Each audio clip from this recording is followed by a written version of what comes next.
Continue our story a couple days later after Smokescreen's death, and it's Autobot Hangar 8. Both sides have been working diligently, but haven't really been talking or communicating to each other, which has honestly kind of put them at a kind of a stonewall position. But this is where Ratchet picks up on the energy signature. It's Shockwave's laboratory, and they finally found it and tells the Autobots the news. However, Sludge tells his group the news. He's managed to finally locate and disable the cloaking on the Decepticon warship and has managed to incapacitate Soundwave with a virus. However, Ratchet simply states, "What? What? Why? You've been doing this for the couple of days you've been here? Since Smokescreen's death, why haven't you told us?" And this is where Sludge simply interjects. "Why didn't you tell us you were tracking down Shockwave, which is our expertise?" And so Ratchet kind of goes quiet, and Sludge is like, "Exactly. You don't trust us as much as we don't trust you. You guys don't have the same compass or moral compass as we do." To which Optimus states, "Right now, that doesn't matter. Right now, they need to be able to end this Predacon army before it happens. The Decepticon warship can wait." However, this is where Grimlock steps forward and simply states, "No. Right now, they have the opportunity to take out both ends. They could easily handle the warship or the army. It doesn't matter. But right now, they're going to the warship. They're going to take out Starscream once and for all." And this is where Optimus says, "Fine, have it your way.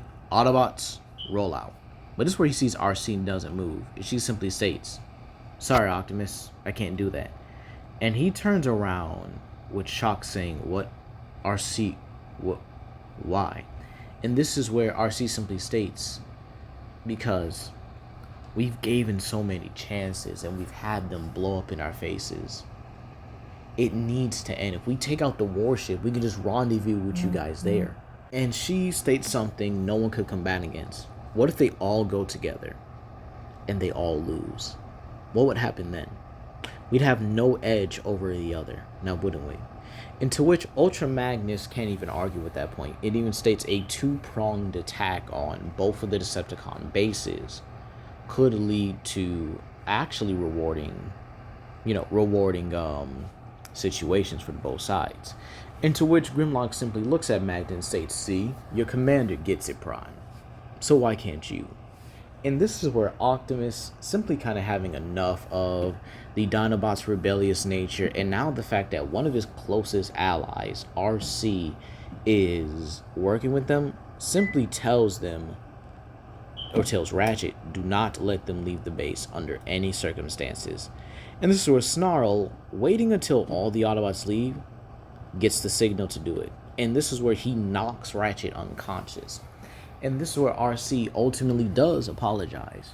You see, at this point, the Autobots and Dinobots are very much divided. They really don't see a point in working together, despite the fact that they're on the same side. But again, with one unwilling to listen to the other, and the other still resenting, well, the other one's decisions, it actually does create that rift. And, well, RC does apologize to Ratchet, but as they begin their raid, there's nothing stopping them from here on out. This is where we get to the Decepticon warship, where Knockout and Starscream have noticed that they haven't seen Soundwave lately. And this is where they all hear an alarm. Keep in mind, they've also been discussing whether or not to contact any other Decepticons to come and join them, but they just haven't done it yet because they don't know who they would contact or where they even are. But this is where they see on the footage RC, Grimlock, Sludge, Snarl, and Swoop raiding the warship, tearing through Viacons and any Insecticons that are pretty much remaining on the ship here. And it's a slaughterfest. It's an energon bath. So Knockout and Starscream both run to see if they can find Starscream into the commander's deck. But this is where they see Swoop standing over his body with his head in his hands, signifying that he ripped Soundwave's head clean off. To which this is where, like, what? You haven't noticed Soundwave stroking out lately? Huh. Shows the lack of comprehension you Decepticons actually have over each other. And this is where he simply states, "Now, you can easily surrender." And this is where Knockout's like, "I do. I will aid you Autobots in any way, shape, or form, in form, in terms of or in exchange for my life. And this is where Starscream was like, okay, well, I guess I'll join in as well. I shall surrender. But this is where he hears RC transform behind him, and she rocks him, stating, "You had that chance, remember?" And she activates her wrist blades and begins tearing into Starscream ferociously. And keep in mind, I never understood how she had these wrist blades, but there were no cuts on Starscream, so we are going to change that here. Starscream's getting slashed up on this one. And keep in mind, he's like, wait, I surrender. To which this is where RC is like, we also gave you a chance to join us. Or you offered to join us, remember? You offered to be one of us, right? And this is where the Dinobots kind of enclose a circle around Starscream, while Knockout's just all to the side like, better him than me. And this is where, Starscream's ultimately just getting beaten down. It's like, what? You guys can't do this. You're Autobots. You're the good guys, right? You're supposed to show your enemies mercy. And to which Grimlock simply states, and how have you used that mercy, Starscream? To kill Cliffjumper? To betray and almost kill RC when you were restrained, right? To a Starscream's like, wait. I know I made some mistakes, but... And then you stole the Omega keys. And went right back to Megatron. And with that, with Starscream not having another word, RC cuts his head clean off. The warship is theirs. And Slug asks Knockout, so, you know how to pilot this thing? To which Knockout's like, yes, of course. I would be gladly to pilot for you. To which he says, good. Rendezvous at Shockwave's laboratory, or, pilot the warship at Shockwave's laboratory, and you'll get a free pardon and a real chance. To which Knockout's like, yes, thank you, sir. But this is where Snarl simply interjects, but know this, you betray us, you're dead. To which he's like, yes, I wholeheartedly understand. And this is where we see Grimlock walking through the warship along with RC, congratulating her. But as they enter the weapons room, Grimlock simply sees the Star Saber. And he states, well, this'll be an interesting thing to use, or give back to Optimus, right? To which RC is like, right, considering only a Prime can wield its true power. But now we head over to Optimus's team. This consisting of Ultramagnus, Bumblebee, Wheeljack, and Bulkhead, considering Ratchet is at base and RC is with the Dinobots. And if you guys remember the last part, Smokescreen did die to Megatron. They're battling the last remnants of the Viacard army. Quite obviously, it's not really a battle in general. It's a lot of them. This is the remaining army, and they are doing their best. The aerial group, the ground group, basically whatever's left at this point here, they're doing their best here. And unfortunately, their best is simply not enough. The Autobots are beginning to tear through them with ease. But this is where we head over into Shockwave's laboratory, and he simply states, how are you feeling, Lord Megatron? I also need to inform you that the Autobots are here as well. And this is where Megatron simply states, he's never felt better than when he was a normal Decepticon. But the power of a Predacon in his hands, oh, it feels magnificent. And to which Shockwave says, indeed, it should. But would it be not logical to employ your might on the Autobots? And so he presses a button, and this is where all the Predacons simply activate. Skylynx, Darksteel, the Abominus crew, Grimwing, Skystalker, everyone there just simply activates. And this is where Skylynx and Darksteel actually show their a little bit of intelligence by being not only aware of each other, but aware of their environment a bit better. And to which this is where they actually see their leader, Megatron, his magnificent dragon form and everything. And this is where Megatron simply notes, Decepticons or Predacons, transform and rise up. And this is where the Autobots outside the base hear something. It's a rumbling, as if something's charging for them. Magnus readies the Forge, Optimus readies himself, Bumblebee, Wheeljack, and Bulkhead ready themselves, and the Predacons descend onto them. And it's not a fight. Optimus and Magnus are the only ones that can really hang with the Predacons, but this is because Magnus does have the Forge of Solus Prime. But Bulkhead, Wheeljack, and Bumblebee do get thrashed around a little bit. However, all of a sudden, the Predacons stop. and a much bigger dragon comes in, Megatron, roaring and charging towards Optimus himself. And this is where we get ourselves a very heated battle. Megatron versus the Autobots. It's also with just him and Optimus clashing with each other. Optimus can tell that this is Megatron by the way he looks at him, by the way he just is, the ruthlessness, the tactical prowess he's using. And he does get into an aerial battle, which turns out to be his own downfall, where Megatron not only gets the upper hand on Optimus, but uses the Cloud Suit's advantage, grabbing Optimus by his wings and even slashing a few of them off. Let's say it's just the bottom two, right? This allows him to easily guide Optimus into the ground face first, knocking him out cold. But he doesn't stop there. He turns his attention to the other Autobots. Magnus comes in, swinging the forge at him as the Autobots open fire. The Predacons simply looking on in absolute amazement at their leader. However, Megatron uses his fire breath and blasts the ground, sending all the Autobots flying in different directions. Magnus is the first to recover and tries to use the Forge of Solus Prime, but it is transformed. But Megatron transforms, grabs the Forge, and smacks him with it, sending him flying back into a pile of rubble. He then grabs the Forge with his dragon head and rips it in half.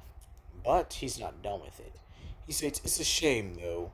The power of a prime is nothing but dust, or a broken toy in my hands."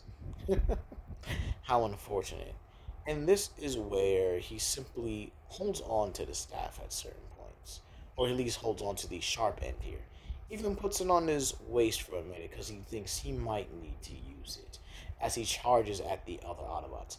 Bumblebee opens fire, trying to use his agility to get around him, and even utilizing the blunt end or the hammer end of the Forge of Solus Prime as pretty much just a object to throw at that point. He's the best. It's the best that he can do. Wheeljack and Bulkhead try to jump in, but Megatron smacks them away as if they were nothing. He then grabs Bumblebee and, utilizing both his parts, rips him in half, killing him. The first to fall already. And to think that Scout has been such a pain in the past. This is where Wheeljack runs at him, angry, shooting at him with the best he can. He sees Bulkhead hurt, Bumblebee dead, Optimus and Magnus unconscious.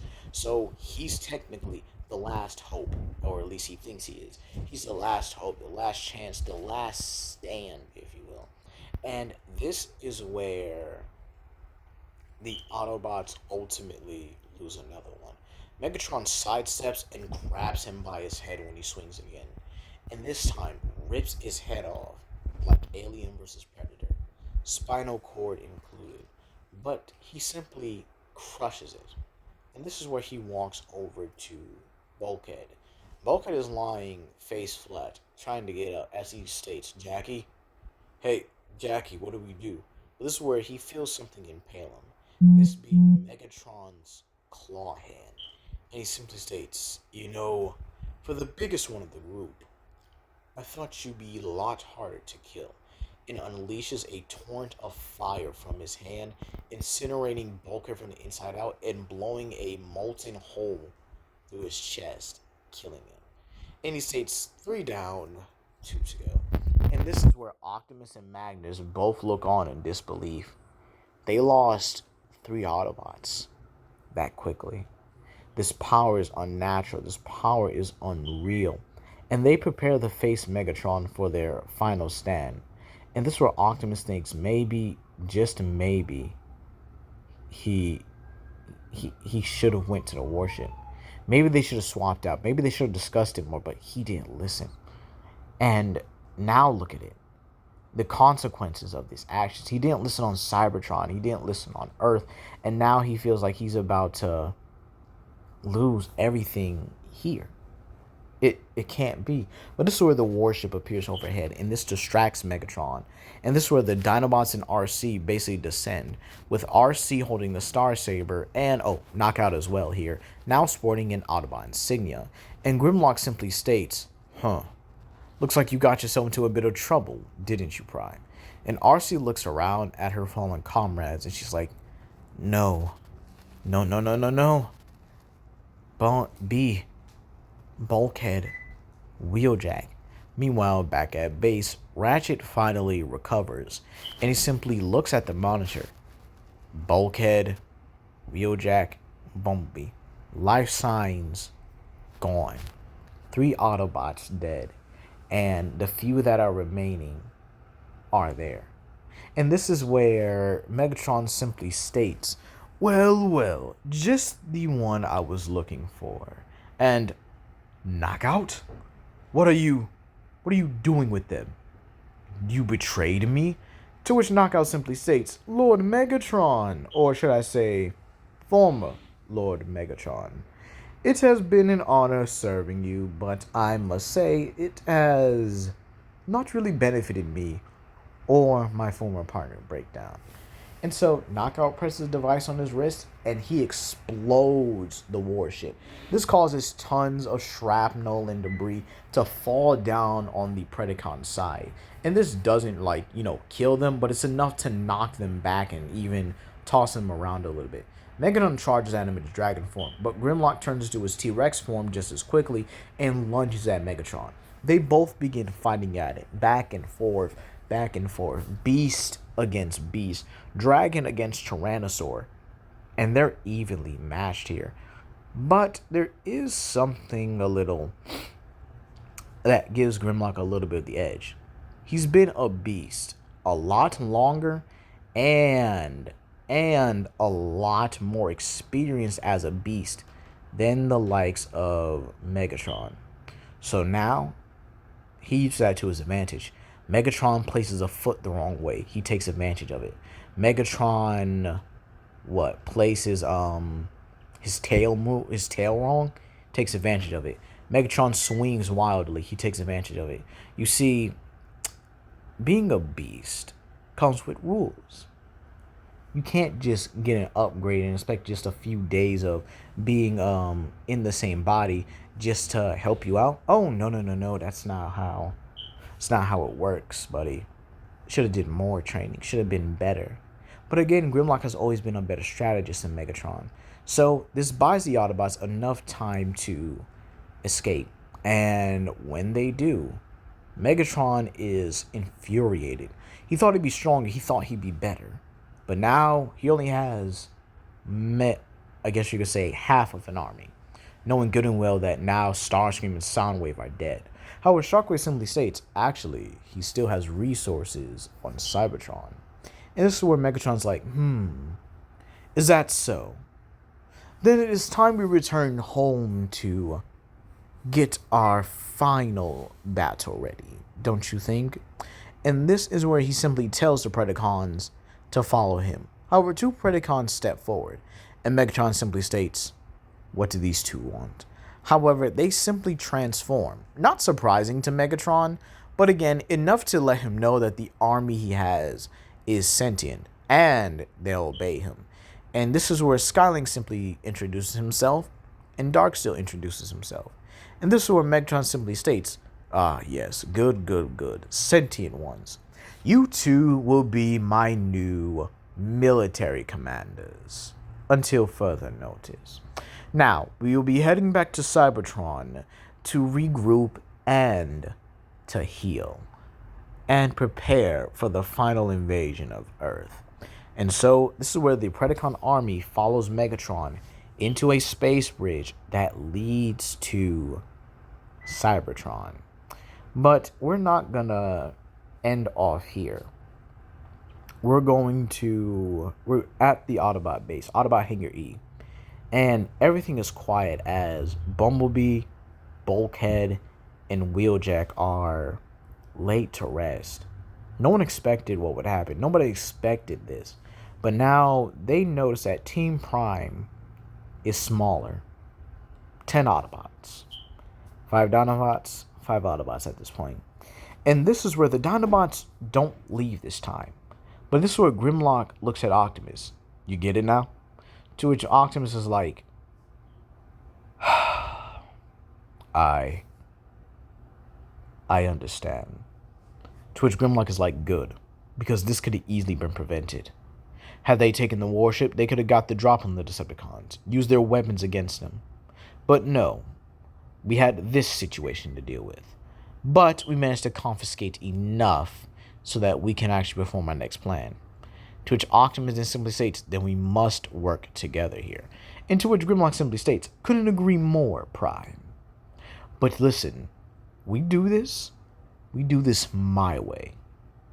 I have the experience needed to get us through this. And to do it needs to be done. I'm not asking you to get your hands dirty. I'm asking you to trust me. And to which Optimus simply states, he should have done that a long time ago. But now, he'll do his best. To which Grimlock and him simply look at each other and shake hands. To which Grimlock says, now, let's talk about what the possible solutions or the possible plans we have right now. And so, Optimus and Grimlock go to a war table with Ultramagnus, feeling like it's just like their old times. I mean, sure, minus a few Autobots there. But again, this is where Grimlock simply explains his plan, Project Fatality. And that's where we're going to leave it off here, you guys. Please comment down below, like and subscribe and share it with your friends, and let me know how you guys feel about this chapter. So, that being said, be sure to comment down below, like and subscribe and share it with your friends, and I'll see you guys for possibly the finale of this, now that I think about it. Peace.